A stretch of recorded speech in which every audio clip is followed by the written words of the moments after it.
Let's make some noise. Come on. Right indeed, Nick Foles. Thank you very much, and welcome everybody back to another rousing episode of The Final Word, the final word of our broadcast week.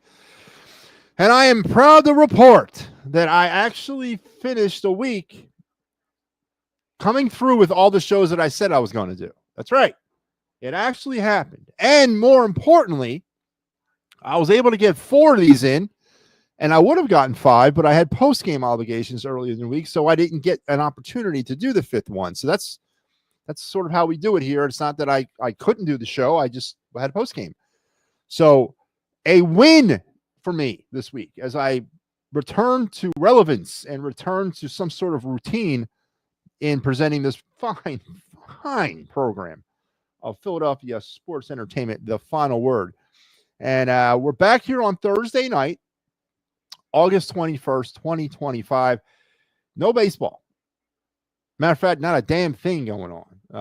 A relatively quiet night. And but that's okay because there's stuff to talk about still. And because we're sort of in the Phillies just finished a grueling 13-game in 13-day stretch. They had the day off today, and they'll get back tomorrow against the Nationals. So I think tonight what I'm going to do is take a look statistically at where the Phillies are 46 games into the second half and where they're currently sitting 127 games through this season. We'll take a look at some of the numbers and some of the categories that I like to keep track of. And we'll compare contrast from the first half of the first 81 games and then the second half, which is only about 46 games through as we sit here today. So we'll have some fun doing that. And, the Phillies right now riding a 4-game winning streak. It's very encouraging. I'll leave it at that. We got a football team tomorrow night that's going to do battle for the final time in the preseason. And now the injuries are starting to kind of crop up. Johnny Wilson now gone for the season. And I guess that was the reason why they decided to go after a wide receiver.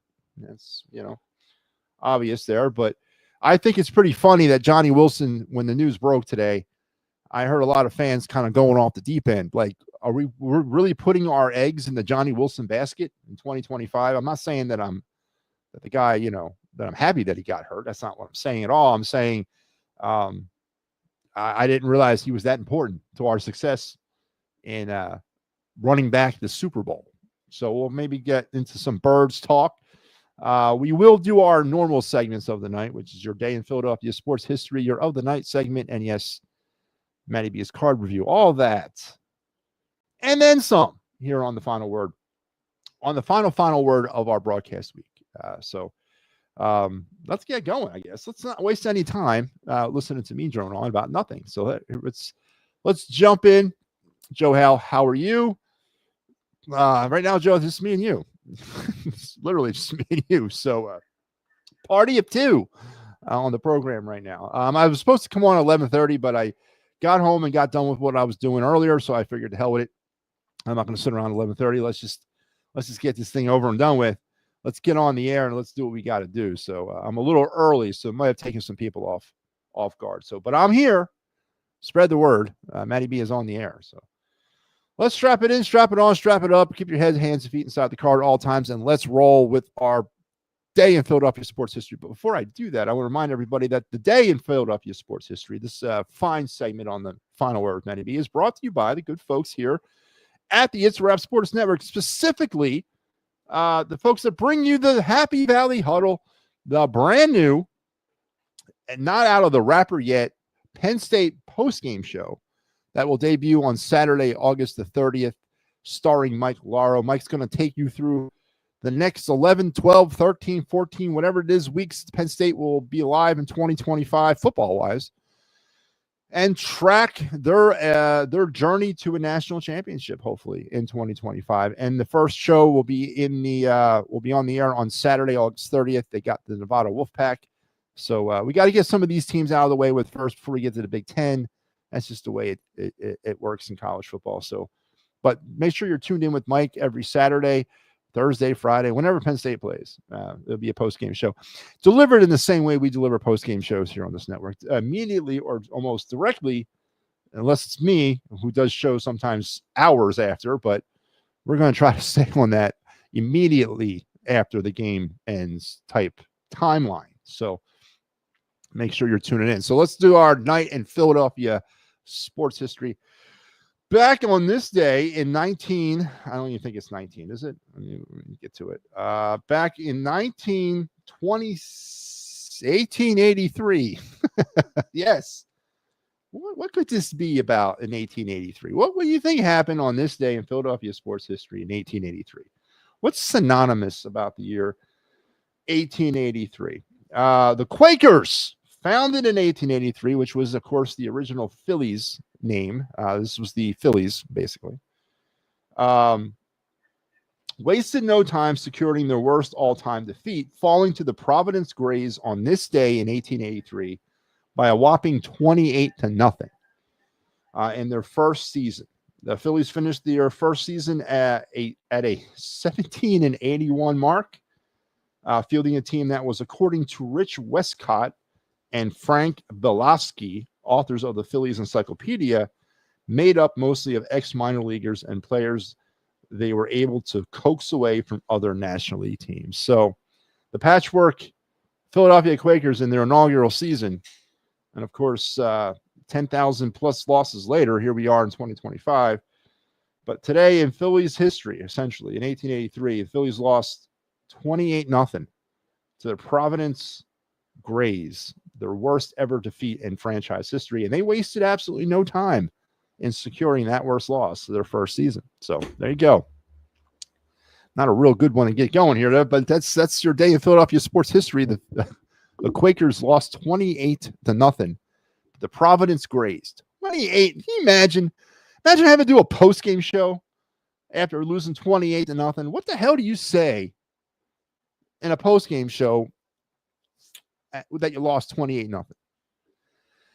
Now, I know the internet was an afterthought or a before thought at that point. So was a lot of other modern conveniences like indoor plumbing in 1883. I get all that, but boy, oh boy, imagine having to get on the air, say in 2025. Imagine if I had to get on the air and do the Fightins final and report on a 28-0 Phillies loss. I mean, good night. I give those guys credit back then because somebody had a report on it. Somebody talked about it. God forbid.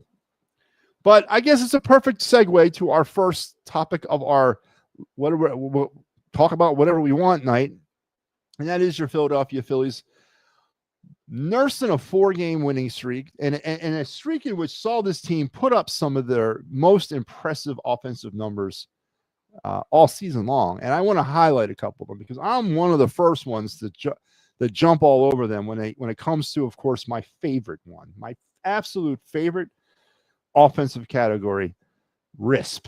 That is something that keeps me awake at night, something that keeps the fire burning in me. But over the last 4 games, and again, a tip of the cap is in order here. Last 4 games, which is the final game of the final game of the Washington series, and these last 3 games against the Mariners. The Phillies as a team batted. They were 23 for 54 with runners in scoring position over the last 4 games. That's a .425 batting average with runners in scoring position over the last 4 games. And it strengthens my narrative that when it works, whenever they can get the thing going on all cylinders, and whenever they can get contributions from both long ball, small ball, use all fields, use that 4-letter word, sacrifice fly, all those great things that come into good fundamental offensive baseball. When they can do that, there's really not many teams out there that can stop them. And that's testament to the 23 for 54 with runners in scoring position over the last 4 games, a healthy .425 batting average. And I will take that any day of the week. Is that obviously a number that's not necessarily sustainable? Nah, of course it's not. I would love to know a team that's batting .425 through a course of 162 games. That would be some hell of an offensive machine right there. It's not sustainable. But I'm not asking for 425. All I'm asking for is 270.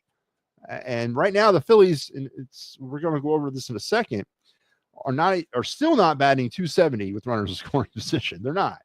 They're getting better, but they're still not at Matty B's minimum for an MLB World Series contender when it comes to RISP. But a tip of the cap is in order, especially over the last 4 games.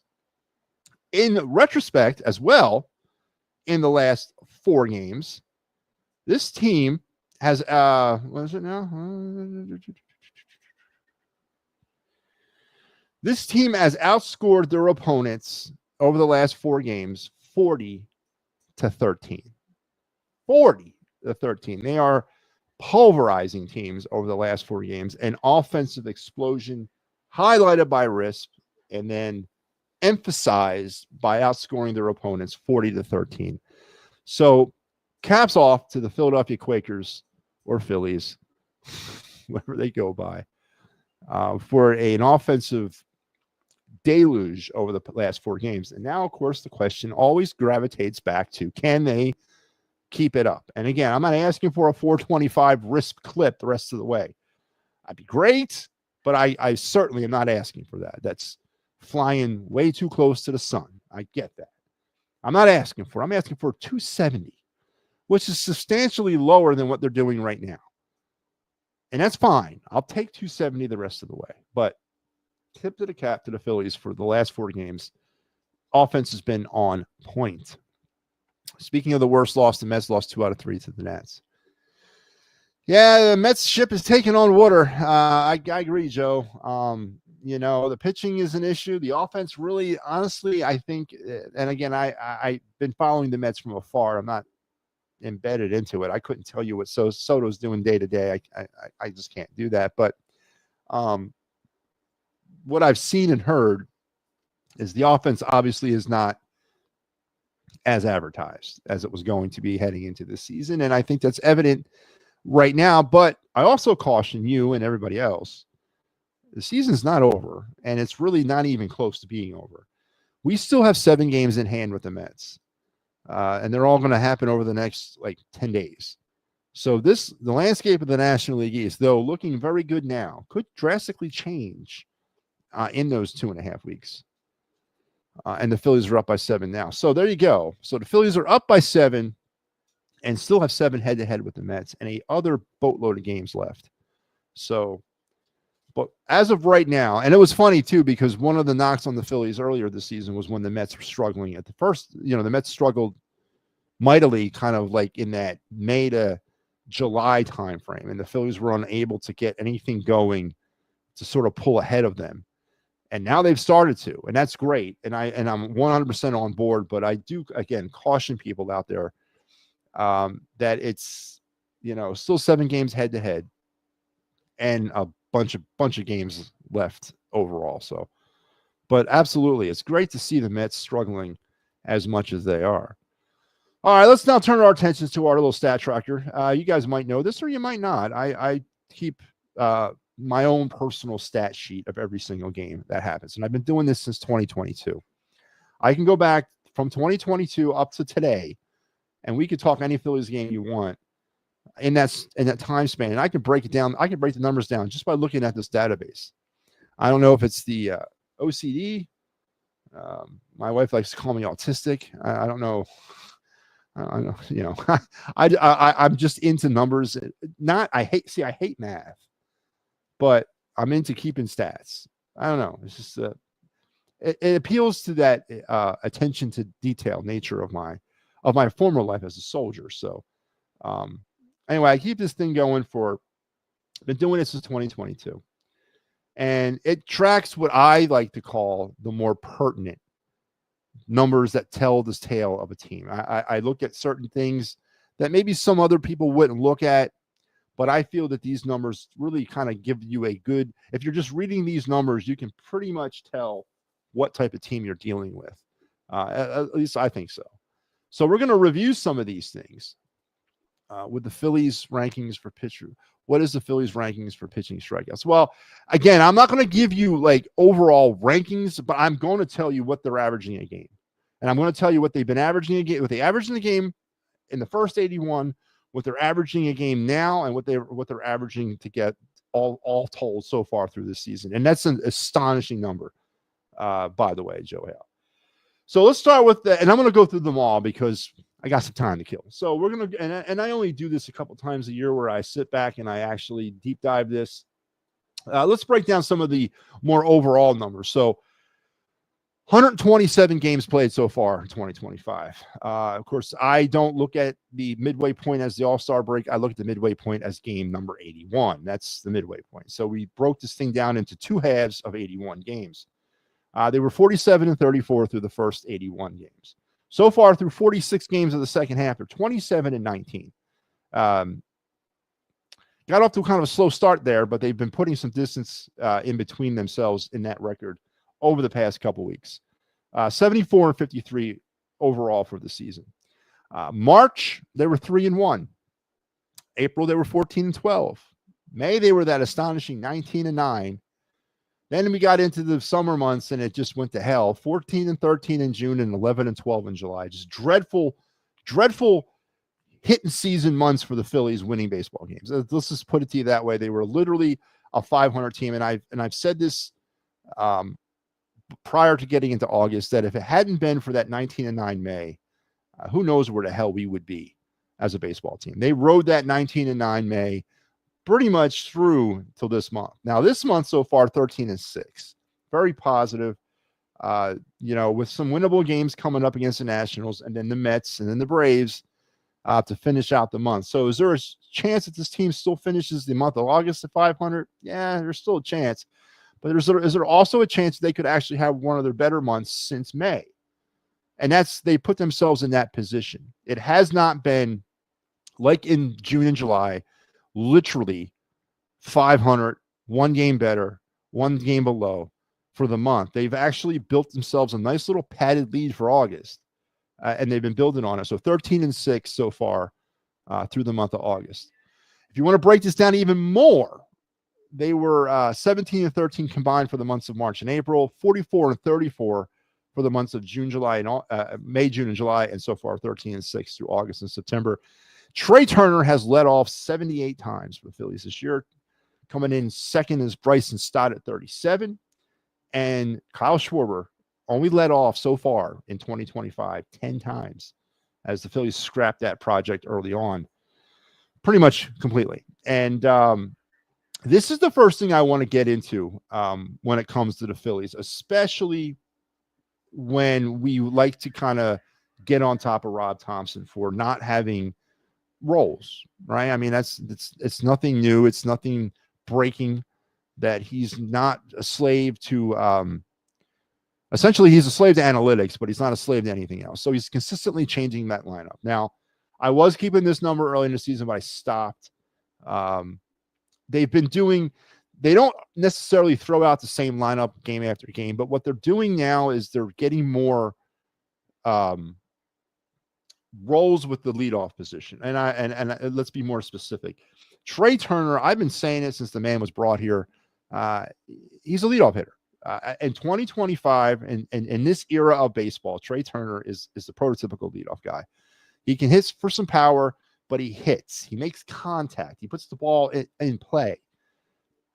And that's what you want out of a leadoff hitter. It's not Ricky Henderson anymore. It's not a guy that's going to get on base and steal you 100 bases. No, it's just somebody who makes contact and can keep or start a rally, whatever. And I like the fact that the Phillies have turned over their leadoff duties almost exclusively now to Trey Turner, 78 times so far this season. There was a time where Bryson Stott was leading off. I remember those days very vividly. Boy, was that frustrating and maddening. 37 times Stott led off so far for the Phillies this year. I don't think we're going to see Stott back in that role again, unless there's a massive amount of injuries on this team. And then the most pleasant number here to talk about is Kyle Schwarber only has led off 10 times in 2025. And that's beautiful. And I really cannot stress how much I'm digging that, as we've given up with that ridiculous notion and idea of leading off Kyle Schwarber. And it's worked out well. Schwarber's having a career year. Now, would he have had this season in the leadoff hole? Yeah, probably. But we're maximizing most of his time. Now, it's infuriating that Rob Thompson's batting him second. I don't know why you just can't give up Schwarber to the 4 hole. I don't know why, especially now with JT hitting, you can protect Kyle at 4 in that 5 hole with JT rooming too. Why are we not putting Kyle Schwarber where he belongs as a cleanup hitter? But small steps, I guess. He's no longer leading off, and that's a win. So we'll move on from there. And then real quick, the Fighting's final host numbers. Of course, this is something this is fun to keep track of.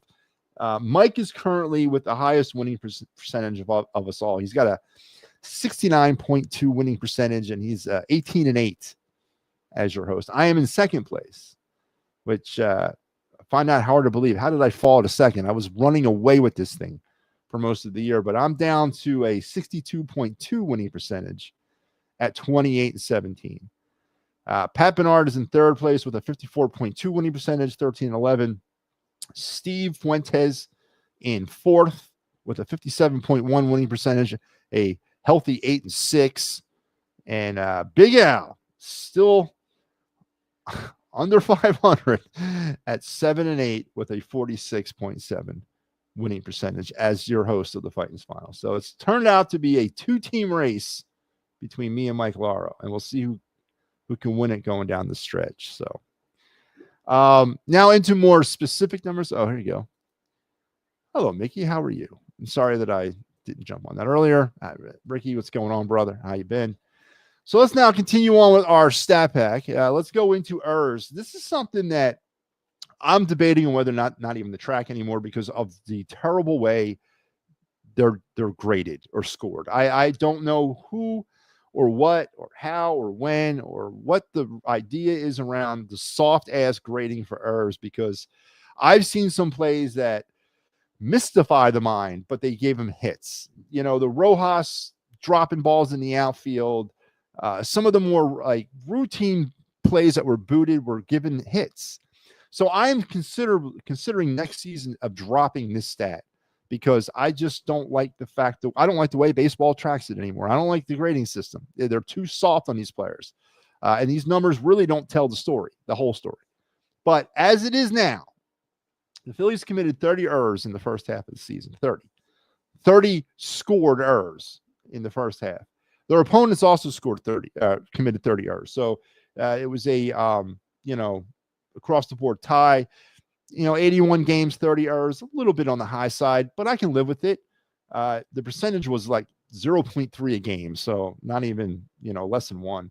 So far this half, which is a little concerning, through the second 46 games, they've committed 16 errors as a team. So with 46 games played, I mean, it's actually kind of running right. I mean, they're almost at the same clip as they were, but they're a little elevated. It hasn't really veered its ugly head that much in 2025, the Phillies defense. I got to give them credit for that. Defense, it's never not going to be a complete issue, but it hasn't been something that's really kind of shot them in the foot consistently this year. Their opponents, though, on the other hand, have committed 32 errors already through 46 games. So already they've committed, as a whole opponent, as all the teams they played, 2 more errors than they did in the first half through 46 games. So I don't know where you find that, like where you get that from, or how do you take that? For the season, the Phillies have committed 49 errors and their opponents have committed 62. So 49 errors in 127 games. Again, 0.3. I can live with that. Grounded into double plays. There he goes. Another one that's a rally killer. It's a offensive killer. It's all those things. The Phillies grounded into 49 double plays through the first 81 games for a little bit more than 0.5 a game. So far through 26 games, or 46 games, 28 double plays. So again, kind of running at the same clip. Kind of. A little high. It's been a little elevated. That's about a 0.6 clip. So for the season, they've grounded into 77. So 77 in 127 games, that's a little high for me. And that's been something that has been sort of a trend lately with this team. I think the other night they rounded into 2 double plays. I don't like that. That number needs to kind of go back down, because when we're into the postseason and you're trying to literally squeeze out a run from anywhere, you gotta keep those double plays down. And 77 through 127 games, it's a little high for me, but there you have it. Stolen bases. Really surprised of where the Phillies have been on this all season long, especially in the first half. The team didn't seem to be the same type of team when it came to base stealing in the first half of the season. 64 stolen bases through 81 games, 0.7 a game, so close to 1. If you can use the rule 5, round it up, it's close, I guess. They gave up 55 stolen bases, and that's a testament to JT and Rashawn, 0.6. But here's an interesting number here. Through 46 games in the second half, they've stolen 39, so a little bit elevated. It's a little bit up, 0.8 a game. So they're showing a little bit more aggression on the base paths. But here's a number that really makes me happy. Their opponents have only stolen 17 bases off the Phillies through 46 games. So, I mean, they're averaging about 0.1 stolen bases a game against the Phillies, their opponents. And that is a definite testament to JT and to Rafael Marchand. So that's an amazing number. And on the season, Phillies have stolen 103 bases, and their opponents have stolen 72. Home runs. Yeah. If you guys remember back in those early days of the first half, home runs were not something that this team was doing quite regularly. Matter of fact, it was really sort of getting a little concerning. Matter of fact, the Phillies were actually out-homered in the first half by their opponents. The Phillies hit 83 home runs through the first 81 games. And they gave up 87. So it turns out the percentages are kind of right on the same pace, 1 home run a game for both. But they were out-homered by their opponents through the first 81 games. Now, it's been a definite tale of two halves. 71 home runs so far for the Phillies through 46 games. So they're well ahead of busting that 83. They're averaging a home run and a half through the first 46 games of the second half. Their opponents have hit 52 home runs. Phillies have given up 139 home runs as a team this year, and that's bothered me all year. This pitching staff has been surrendering home runs quite regularly this season, and again, one of those stat lines that are really going to bother me in October when it comes to the phenomenal starting pitching this team has received. But they've also surrendered 139 home runs. That's a number that doesn't sit well with me. It really doesn't. And the Phillies have hit 154 through the first 127 games. I want to see more sac flies. Yes, so do I. And we talked about it, Joe, the other night. You could probably count on your hands the amount of times Tom McCarthy uttered the word sacrifice fly through the first 5 months of the season. Now, over the last 10 days or 13 games, to be specific, he's saying the word quite frequently. And it's no secret, again, batting .425 with runners in scoring position over the last 4 games. It's no secret that when you start using the word sac fly a lot and actually doing it, guess what? You score runs.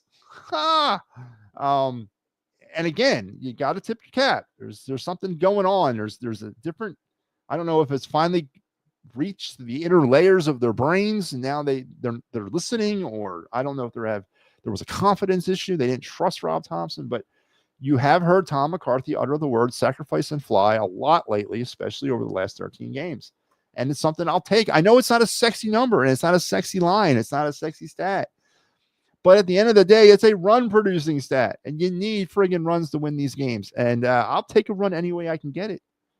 But you're right, more sac flies would be nice. I got a fever, and the only cure is more sac flies, or the only prescription is more sac flies. All right, now on to what Joe Hale was wanting to know: strikeouts. So far, let's talk about the Phillies and their strikeouts. 81 games. Phillies pitchers struck out their opponents 738 times through 81 games, the first half. That's 9.1 strikeouts a game. They gave up 638 strikeouts they as a team, not they gave up, but the Phillies as a team struck out 638 times as a team in the first half. So they were averaging, their pitching staff was averaging 9.1 strikeouts a game for the first half of the season. The Phillies as a team were striking out 7.8 times a game. I know that number, and there's no baseball purist out there that's going to accept 7.8, but in 2025, it's actually really a good number. And the way they approach hitting and the way they basically devalue the strikeout and they don't care anymore that players strike out. 7.8 is actually down from what this team has been averaging over the last few seasons. I think their average over the last 3 years has been somewhere around 8.5. So it was down dramatically through the first half. Now, through the second half, the first 46 games of the second half of the season, Phillies pitchers have struck out their opponent 419 times. So they're still averaging 9.1 strikeouts a game. So Phillies pitchers, wrap your heads around this, are literally striking out the entire lineup on the first go around. And you know what I mean. So you basically are limiting your opposition to the third inning and on. So you look at this, right? It takes about 2 or 3 innings to get through the first 9 of your lineup, typically. So the Phillies pitching has literally cut down their opponent's offensive abilities against them to 6 innings. Again, no secret to why the pitching in this team is its strength. Now, through the first 46 games of the second half of 2025, the Phillies have struck out as a team 378 times. That's 8.2 a game. That is a little bit up from obviously 7.8. It's dramatically up, actually. And I need that number to be worked on. There was a long stretch of games throughout the first half and into the early part of the second half where they were striking out about 5 or 6 times a game. Now we're starting to see it kind of, balloon up. Let's just take a look at some of them real quick. There's been There's been 4 11s, 2 10s, a couple 9s mixed in. There's been more of those now, kind of dominating the recent offensive output by this team. So yeah, I'm a little concerned that number is up in the second half. Don't know why, but they need to kind of work on that. For the season, the Phillies have struck out 1,156 batters for 9.1 a game. And as a team, the Phillies have struck out 1,016 times for 8 a game. So again, it's sort of kind of right on par from where they've been as a team. And again, actually, it's a little higher than that. It's been like 8.5. So they're down to 8, which again, in 2025, that is a good number. I know there's baseball purists out there that are rolling around in their graves saying, "Are you kidding me? How can you be excited about a team that strikes out 8 times a game?" Well, because it's what baseball is now. They don't care about strikeouts, but I do, and I don't like 8. I would like it down to about 5 or 6. I don't know if that'll ever happen, but I would like it there. Another good number, walks. So Phillies have issued 235 walks through the first 81 games. It's about 2.9, less than 3 a game. As a team, the Phillies worked 279 walks in the first half. So that's close to 3.5 walks a game. So they were, as a team, walking 3.5 times, and as a staff, allowing less than 3 a game. So far through the first 46 games of this half, amazing number. 104 walks have been issued by Phillies pitching. That's 2.2 a game. Your pitching staff, and I mean everybody, to include the bullpen, is allowing 2.2 walks a game. That's freaking awesome. I mean, that's like superb numbers right there. 2.2 walks a game they're allowing through the first 46 games of this season. The Phillies as a team have worked 140 walks this half. So it's about 3 a game. So literally 1 walk more a game that they're getting that versus than what they're giving up. That's a great number. And that's a testament, again, to that strong-ass start in pitching that's really carried this team all season, waiting on the offense to kind of figure itself out. So 2.2 walks a game through the first 46 games of the second half. It's pretty damn good. On the season, Phillies have issued 340 walks for 2.6. So they're averaging about 2.5 walks a game through 127 games. Just that's some good stuff. When you want to jump on Cotham for being a terrible, who's that? Yeah, Gotham, right? He's the pitching coach. Listen, we bag on Kevin Long a lot. You barely talk about Caleb Cotham. You really need to, because he's done an amazing job with the staff. Phillies have worked 412 walks this season for 3.2 a game. So that has been an amazing number all season long. And keep up the good work, because it's that you win championships that way too. Hits. This is a stunning stat. 697 hits the Phillies registered in the first half. Their opponents registered 676 hits. So Phillies 8.6 hits a game, their opponents 8.3. So that's pretty close. That's pretty even. Through the first 46 games of the second half, Phillies have banged out 405 hits for about 8.8 a game. So they're close to 9. They're averaging 9 hits a game. But their opponents have also banged out 359 hits, 7.8. So it's about 9 and 8 right now. And that's way too close for me. That's a lot of hits that Phillies pitching are giving up. But they're also striking out 9 a game, and they're only walking 2.2. So that's how that offsets. But still, I don't like to see that. I don't like 7.8 hits a game given up.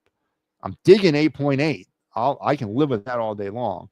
For the season, the Phillies have banged out 1,097 hits for 8.6 a game, and have surrendered 1,035. Again, still a little too close for my comfort at about 8. So they're averaging about 8.6. I guess you can't average 0.6, but you can round up. Rule of 5, talk 9.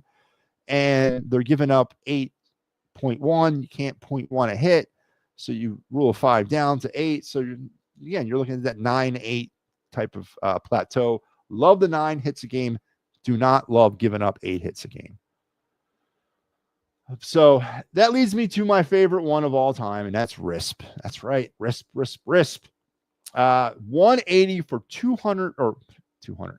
180 for 692 through the first half of the season. And that averaged out to a 260 batting average with runners in scoring position for the first 81 games of the season. And it got better down the stretch getting to game 81. They were hitting a lot better.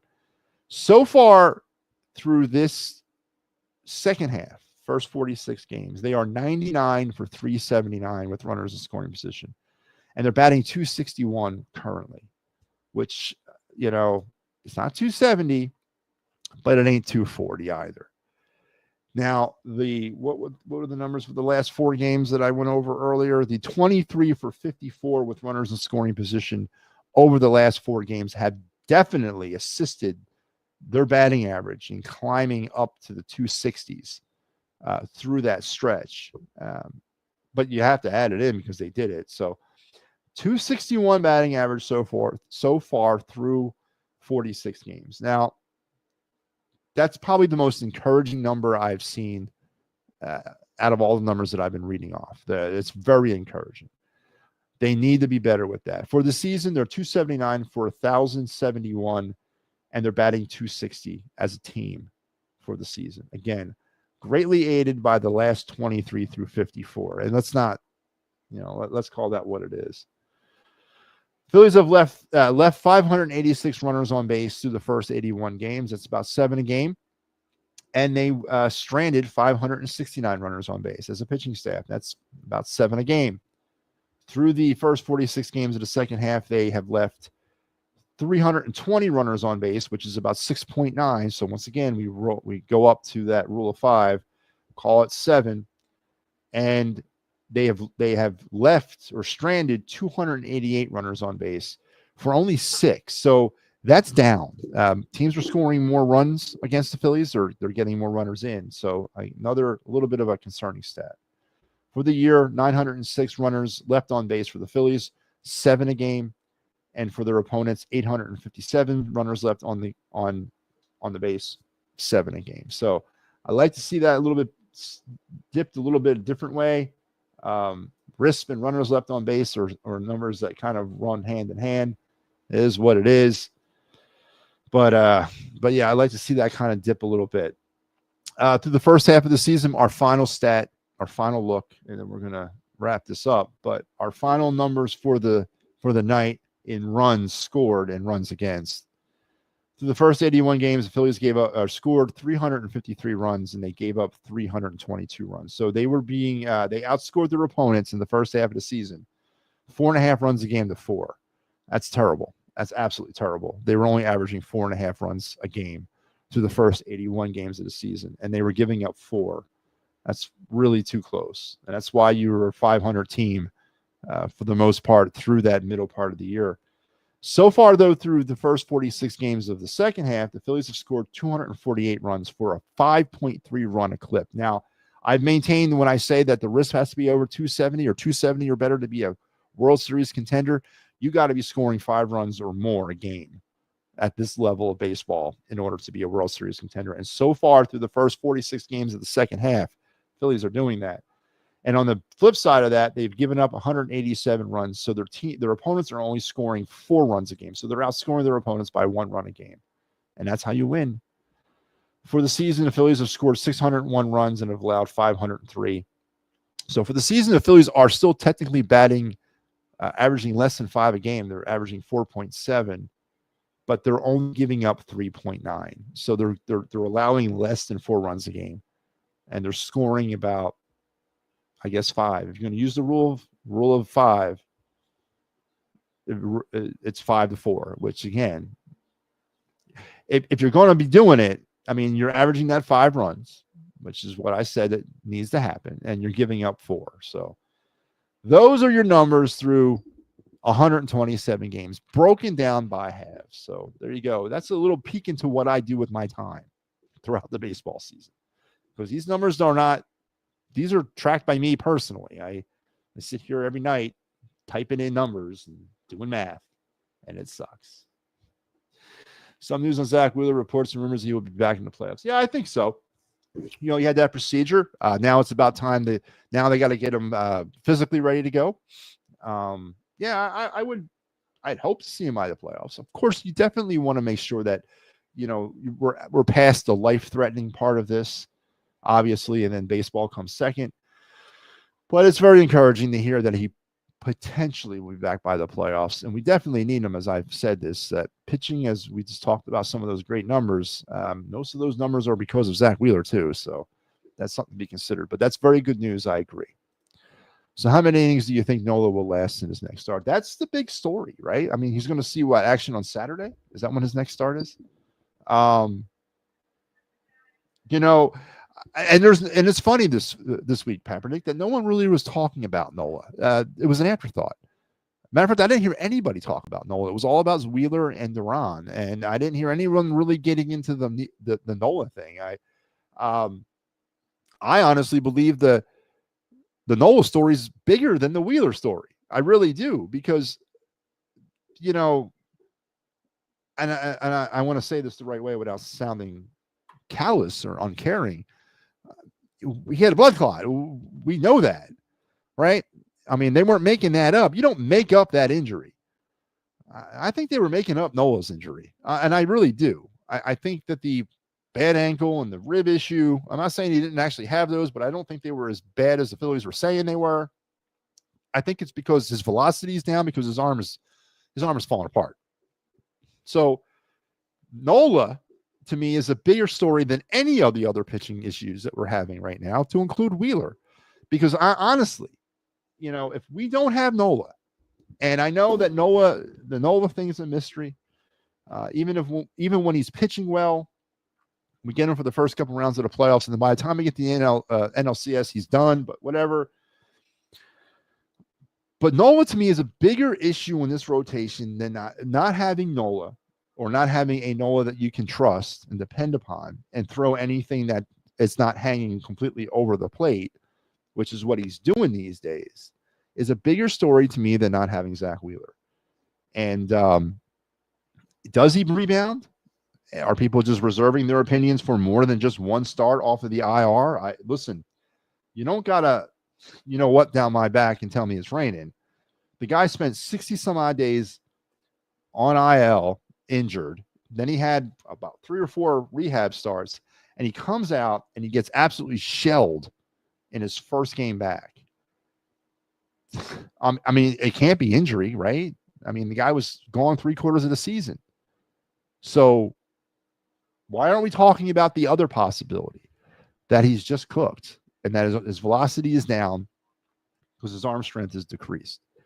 So Kaepernick, great question. Question of the weekend as we get ready for the Nationals is how many innings and how will he look in his next start? And again, it's going to be against the same team that blew him up last week. So is there something to that? I don't know. But we'll be watching, and I think I got the final on Saturday. So I think I'll have the privilege of – I got the final on Saturday and Sunday. So I'm going to get whatever game he's pitching, I'm going to get it. So I'll have the opportunity to jump right on it. But let's remind everybody that we are back in action tomorrow. The Phillies will be at it against the Nationals. Had the day off today. First day off in 13 days of straight baseball. And boy, was it beautiful. You're not going to hear me complain about that, folks. No. I don't even have us up here yet. But you're not going to hear me complain about 13 straight days of baseball. Matter of fact, I wish it was longer. But did I get rid of it?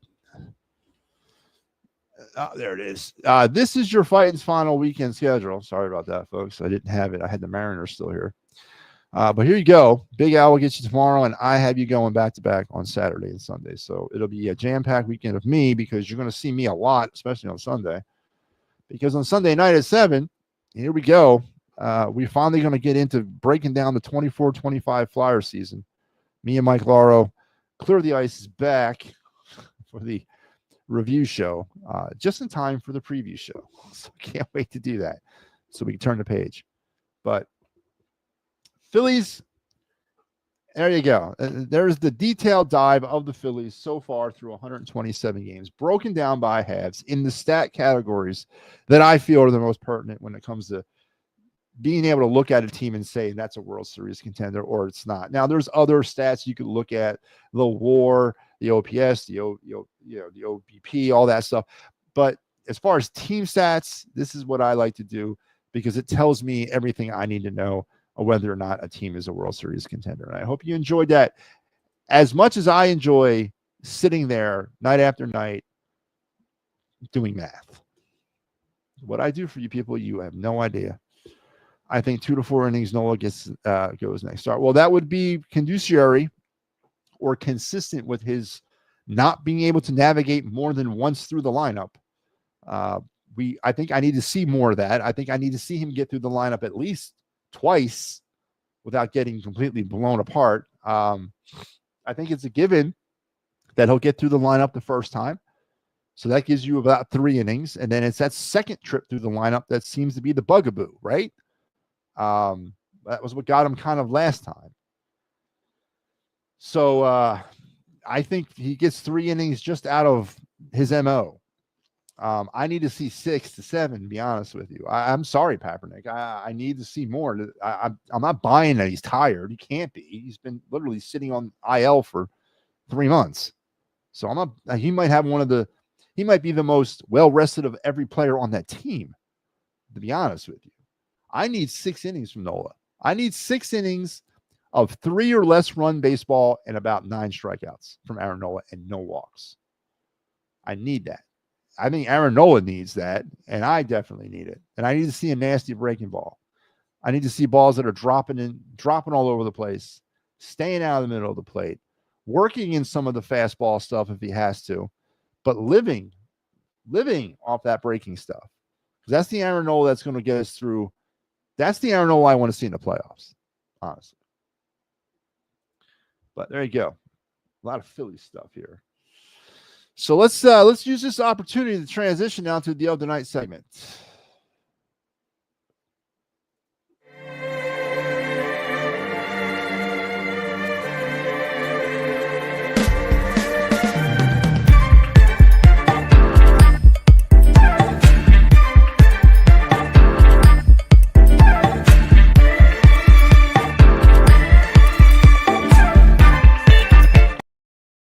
Yes, indeed. The other night segment is we're focused on the Flyers and we're spotlighting the 25-26 Flyers. We're getting you guys ready. We've been doing it all the last couple of weeks. We've gotten through kind of the core players, kind of the forwards at least. We're going to start breaking defensemen down probably next week, but I had a pause because it's time. I've been dodging it long enough. Tonight we're going to go into the goalie situation, and this, of course, is the bugaboo that has plagued this team for the last 40 years, and it's the inability to find a competent starting goaltender or inability to stay with a competent starting goaltender until he works out. I'm not going to get into the Carter Hart stuff. We all know what happened there, and we already know Carter is but I do want to dispel a rumor that some idiots out there are talking about. Carter Hart is not banned from the NHL. He was never banned from the NHL. Neither were the other 4 defendants in the Hockey Canada thing. They were never banned. I believe only 3 of the 5 defendants were actually actively playing for an NHL team, and nobody was banned. What was done there, if you guys remember, is all 5 of those individuals and the 3 that were participating in the NHL were given leaves of absences by their team, sponsored and approved by the NHL, so they could go back and deal with what they had to deal with. Now, in Carter Hart's situation, he was a pending restricted free agent that summer. The Flyers never qualified him an offer by July 1st of 2024, which ultimately made him an unrestricted free agent by the CBA. So Carter Hart could have signed with whomever he wanted to last summer. The problem was, of course, nobody was signing him because he couldn't leave Canada. But he was never banned. He's not banned. Neither are any of the others that went through this trial. So stop spreading rumors and fake news because you don't know what you're talking about. Do some research. And I'm not saying this because I'm advocating a return of Carter Hart to Philadelphia. I'm just saying just be accurate in how you report things. There's a lot of people out there that don't know what the hell they're doing and are really just bad. Terrible what they do. But anyway. We're going to talk Flyers goaltending. And yes, the Carter Hart situation, of course it happened here. And of course it happened to a Flyer. And of course it happened to one of our goalies. Now, whether or not Carter Hart finds his way back into the NHL someday, I can't sit here and tell you that it's going to happen or not. I would think that maybe one day he will. Will he ever come back here? Probably not. So we're left to move on without him. And we did. And to a very unresounding thud of goaltending performances last season. Listen, and it's, of course, the player we're going to talk about tonight is our de facto starting goaltender last year, Sam Ersson. And there's Mr. Ersson right there. And to Sam Ersson's credit, he didn't run away from the opportunity presented to him. And it was an opportunity for him to kind of step into the shoes of Carter Hart. He's just not that good. And you can see by these numbers, and this is his starting goaltending numbers of last season. He only played 47 games. Now, he was dealing with some injury issues at some point, and then some ineffectiveness too. 47 games, 22 wins, 17 losses, a putrid 3.41 goals against average, and an even worse 0.833 save percentage. Those are not starting goalie numbers, man. They are not. That is backup stuff right there, folks. And yes, I know Ersson was hurt at one point or dealing with injury throughout the season. But I think going into last season, we were all wondering if we had a starting goalie in the making in Sam Ersson. And I hope that we've all come to the same sort of consensus by saying we do not. And that Sam Ersson probably, I'm not saying he's not an NHL level goalie. He's not a starter. Now, they went out and they got Dan Vladar, another backup guy, and it's obviously going to be a 1A and 1B. And I'm here to tell you right now, this is all I'm doing with the goalies this year. I am not even bothering with Fedotov and Kovacevic. I'm not breaking them down for you. I'm just not.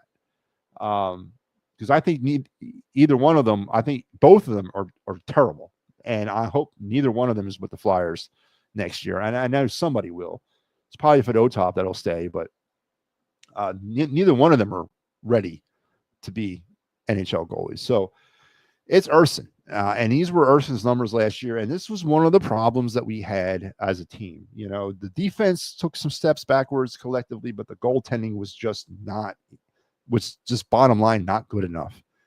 And heading into 25-26, Is the goaltending better? There's some factors around that will say that they might be better. Does the defense get more improved? Does the John Tortorella factor, does that really make this team a little bit better by opening things up a little bit, being more creative? Do they score more goals? I don't know. But heading into the season right now in mid-August with the Urson 1A, Vladar 1B, I'm not feeling that. I'm not feeling it at all. We're basically in the same position we were last year. Maybe we have a better, reliable 1B in Vladar than we did last year in Kovasov and Fedotov. But really, if you look at this thing and you boil this thing down, it's the same situation. And it didn't work last year, and I don't see how it's going to work this year.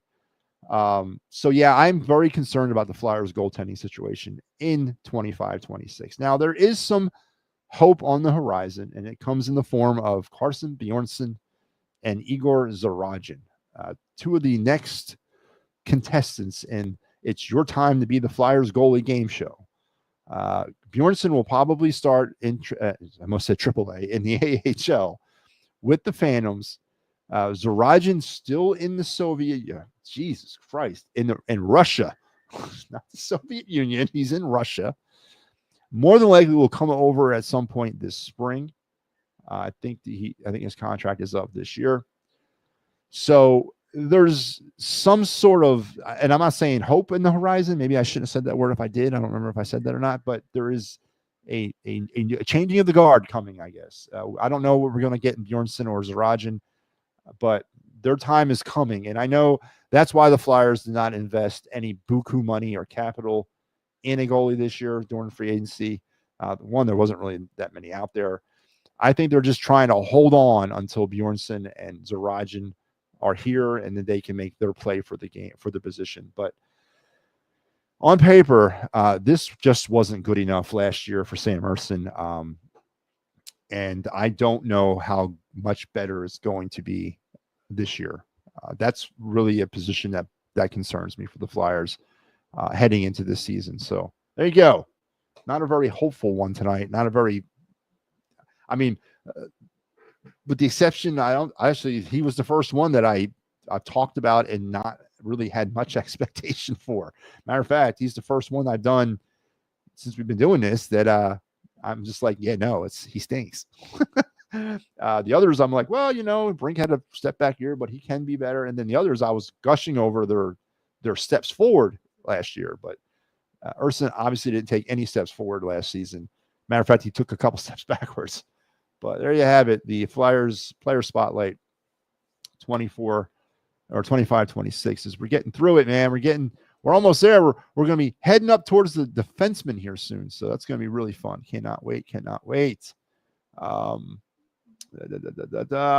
says, are the phone lines open? Ricky, I'm sorry. Joe Hale's supposed to remind me 5 minutes into the show, every show, to do that. He did not do that tonight. I am now almost an hour in. I'm not going to open the phone line. So don't blame me, Ricky.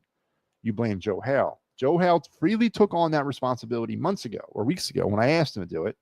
And he failed tonight to remind me to open the phone lines. You got to understand, Ricky, I got a lot of things on my mind and trying to organize my thoughts and, trying to present a good program. And Joe Hale, I'm going to put Joe out there, took on the responsibility of telling me to open the phone lines, and he did not do it. So no, I'm not blaming Joe. I'm messing around. Joe's supposed to do it, but that's not the reason why I didn't do it.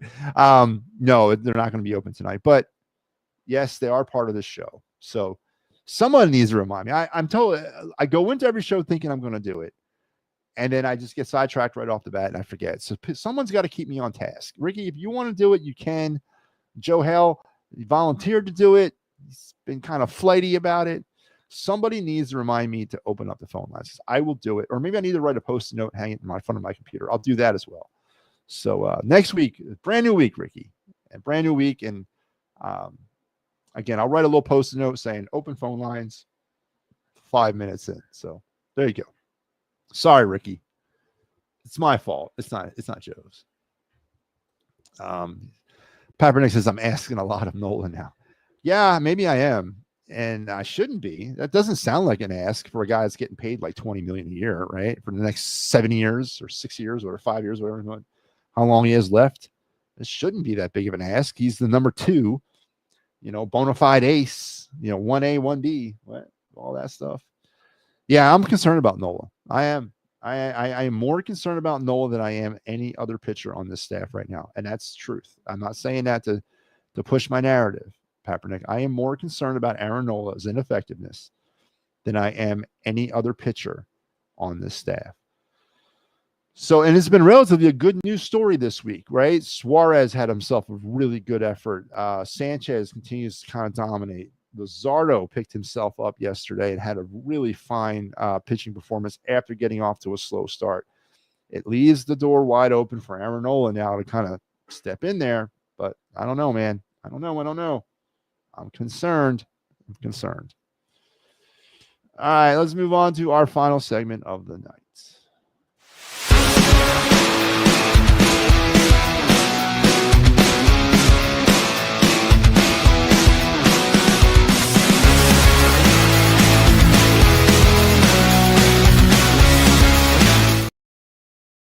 Yep. It is MattyB's card review, how we wrap up just about every show. We take one of my sports cards in my sports card collection and just have some fun talking about it. Last night we went back all the way to the year 87, back to 87 Tops and talking some George Brett. This year we're back in the modern era, back in the digital age, the low pop cards as they call them. You guys understand what that means, right? Low population. Excuse me, low population cards. Unlike the wax pack cards back in the day when there was bazillions of them produced, they have limited their productions to low population cards. And we're going to be talking about one of those cards tonight from the 2019 season, a parallel card, or not a variety, an insert, variety/insert. So every year in every set, there's these little like gimmicky cards, the all-star cards, or the I'm having a hard time duo cards. There you go, duo cards, where they feature 2 players on one card and put a cute little moniker at the bottom, a little catchphrase, from a moment that they had during the previous season, and they make a card out of it. And now I'm going back to the Yankees in 2019 because there's a very interesting card out there. Again, anytime you can run into a card with this person's face or body or likeness on it, you hold on to it. And he's featured in one of these cards, these duo cards from 2019, and it is this one right here. It's the Yankees win card from 2019 with a very young Aaron Judge and a very old Didi Gregorius. That's right, man. Didi before he was a Philly. That's how long ago that was. This is from Aaron Nola's rookie year, of course, 2018. And it was put out through the 2019 duo card in the top set. Now, this card all over in databases, again, it's all about, it's not Didi Gregorius that carries this. No, it's the fact that Aaron Judge pictured here is a rookie. This is not a rookie card of Aaron Judge, but it's a rookie-like card of Aaron Judge. It's a card that has his likeness on it from his rookie year. And that card is going to be very valuable. And I found this card on multiple databases, anywhere between $2 and $75. Now, of course, unfortunately, and no disrespect to Didi Gregorius, his likeness probably drives down the price. But whenever, again, if you're ever thinking about getting into the baseball card collecting or even sports card collecting hobby, please heed my advice. When you run into players or cards with certain players on them, regardless if it's their rookie year, their 20th year, they're on a card by themselves or on a card with Didi Gregorius, there's certain players that you always hold on to their cards. And anything with Aaron Judge, and I mean anything with Aaron Judge from his rookie year on up to today, you hold on to it. I sold and we featured it on the show. It was a hologram card of Aaron Judge from his rookie year. I sold it yesterday for $75 on eBay. So now I probably got lowballed because that card, if graded and if his career, hits the heights that everyone thinks is going to hit, that card could be like $2,000. But, and that's why this is a, a lot of people are like, oh, I got this card, I'm going to sell it today. Well, you got to be careful because some of these cards are not going to see max value until 30, 40, 50 years from now. So you got to be careful what you're doing when it comes to that type of stuff. But I have a surplus of Aaron Judge cards in multiple varieties, in multiple years, rookie cards all the way up to today. I can play around with it and, kind of test the market, so to speak. So, but tonight's card, the 2019 Yankees win duo card with featuring a young Aaron Judge and an old Didi Gregorius, anywhere between $2 and $75, depending on where you're looking for it. Remember, I also saw somebody trying to sell this thing for like $2,000, which no one's going to buy, but not right now. They won't, but maybe later on. Again, it's in the motif of the modern sort of Topps baseball card layout, where the players are featured for pretty much the whole entire front. Very little time and effort spent on borders or border designs. And it's pretty upfront, self-explanatory. And there you have it. It's a cool card. Again, it's an Aaron Judge card.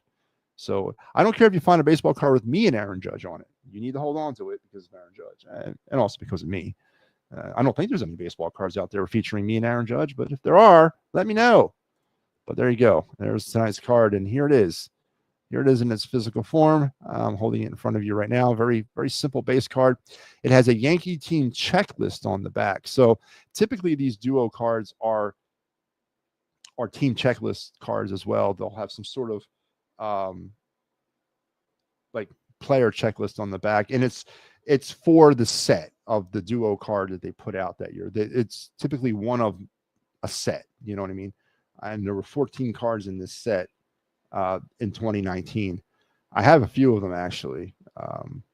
I do have a few of these. So there it is, the Yankee duo card with Didi Gregorius and Aaron Judge, and it's tonight's MattyB card review. Again, heed my warning: anything with Aaron Judge's face on it, baseball card wise, get it, preserve it, and keep it. And you heard it here first from MattyB. And that, folks, ladies and gentlemen, boys and girls, whoever you want to be called, will take us to the end of another great show and another great week on the program. I want to thank all of you out there for contributing. This was probably the more